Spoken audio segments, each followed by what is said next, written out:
So, Dad, you said you wouldn't go back to Ghana. What are some of the reasons why?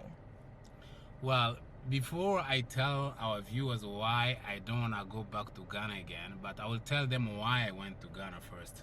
Because I went to Ghana for the first time to share kindness with people. Even though I have some videos showing around how Accra and the surrounding looks like. Give to the boss. Yeah. It's a one each.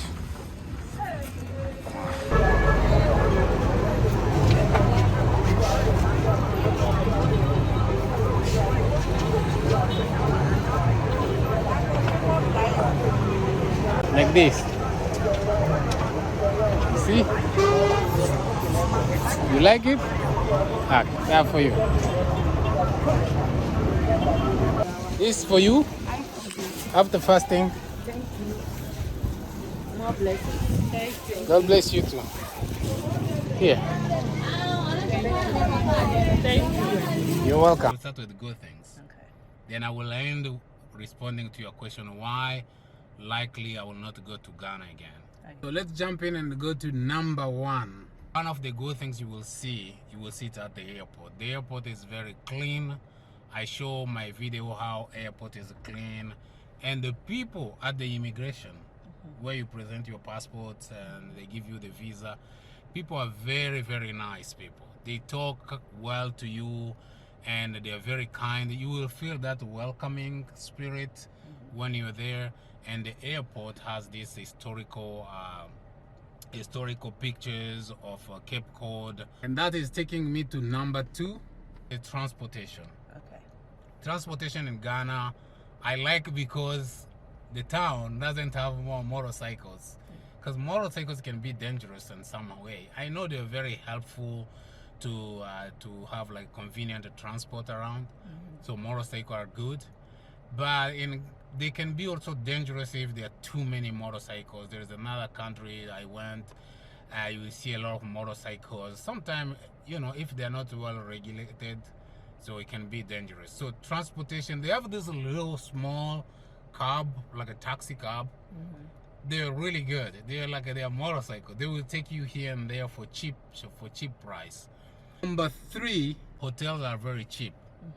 Are very cheap compared to many other countries I went. So hotels in Ghana are cheaper and they are clean. And I stay in Ghana in 4 hotels, and the service is, I think Ghanaian, they are kind. For Ghana, you will find a lot of things from Europe, from America. They have them there.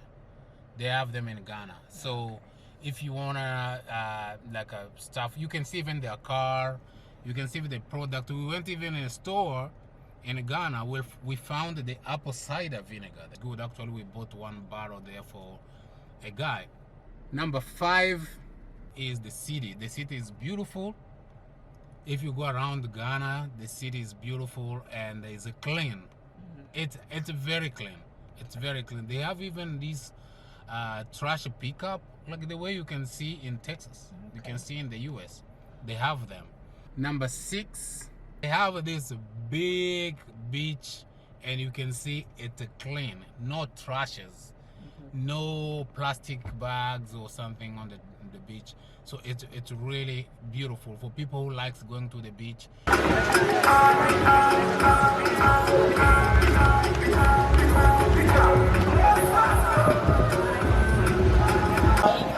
So I'm cheering this.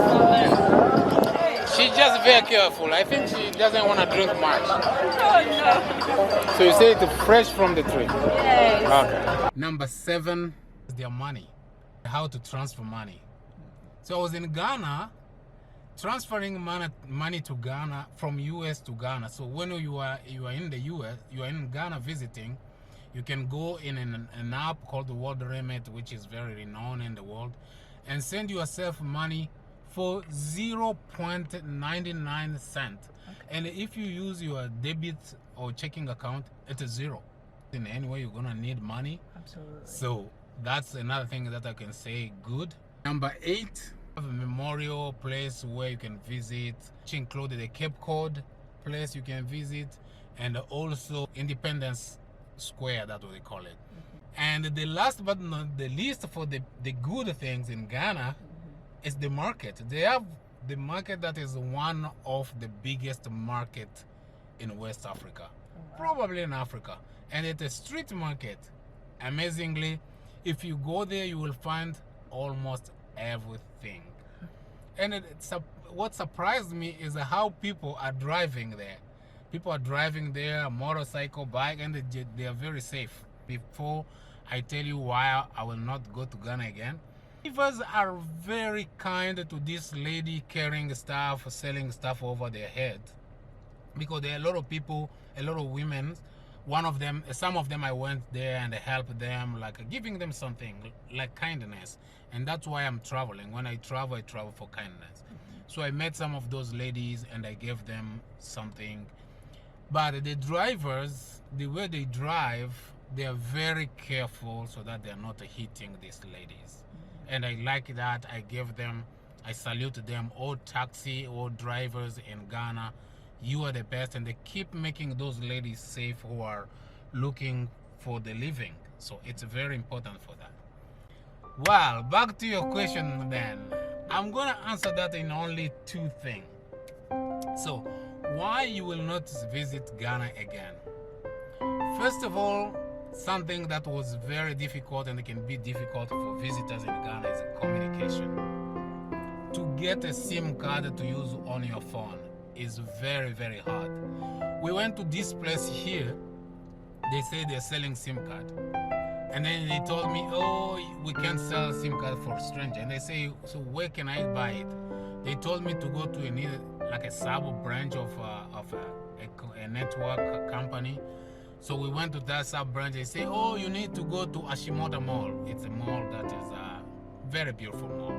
And they say, you go there, you will find their office, then they will give it to you. So we went there, and then after you arrived there, they say, no, we can't give you a SIM card. Why? And they say, I have a passport. I show them my American passport, how it's a legal document, and I'm legally in Ghana. I have my visa, but they say, no, we can't give you a SIM card. And they say, so I was curious, why strangers or visitors are not getting SIM card? Then I asked this guy, and he told me that, oh, he was our driver. And he said, the reason why there are Nigerians who came here and they will start scamming using SIM card. So since then, the government decided that you can use a SIM card unless you are a Ghana national or you are resident in Ghana legally with other papers, I don't know what. So all the 10 days I stay in Ghana, the only way I could speak with my family or I could speak to people is being in the hotel. I can use Wi-Fi, or at the airport where Wi-Fi was. Besides that, it's very hard to communicate. That one thing. The last thing that the people may think it's crazy, it's how Ghana is tending more to modernization because it's a very advanced country. I forgot to mention about the healthcare. I heard that even wife authorities around the countries, neighboring countries, they go to get Medicare in Ghana. So without saying Ghana is advancing more to modernization, but the tradition is missing. I missed the feeling of tradition. When I'm traveling, I like to feel the tradition. And that's what I missed in Ghana. I know some places they still have, they say if you travel to rural area, but if you are in Accra, even their food, they're now tweaking it to modern kind of food, and then you will miss that traditional texture. So when you're in Ghana, with all these beautiful things you can see, but Ghana is kind of losing tradition and the culture. People are tending to be more modern than to be who they are, like being tradition and a culture. So I miss that. In other countries where I went, I felt the positive side is that you can feel tradition. But in Ghana, I miss tradition and I love tradition. Interacting with people and they told you talk about tradition more, other than telling you about the movies. They have a lot of movies going on. They have a lot of modern things, which is good to develop, but that shouldn't take over to tradition and the culture. So that is, I think I'm answering your question. And I know many people ask why I will not go to Ghana again. So I don't know. You can tell me what you think, my ideas, but those are my personal perception. Keep traveling now in Cameroon. I'm gonna show you what will go there, and then after Cameroon we'll show you more countries. What is she saying? What did you say? I told her to thank you for me. No, you were explaining to her what? I told her that you buy drink for me and you gave me a change. After that,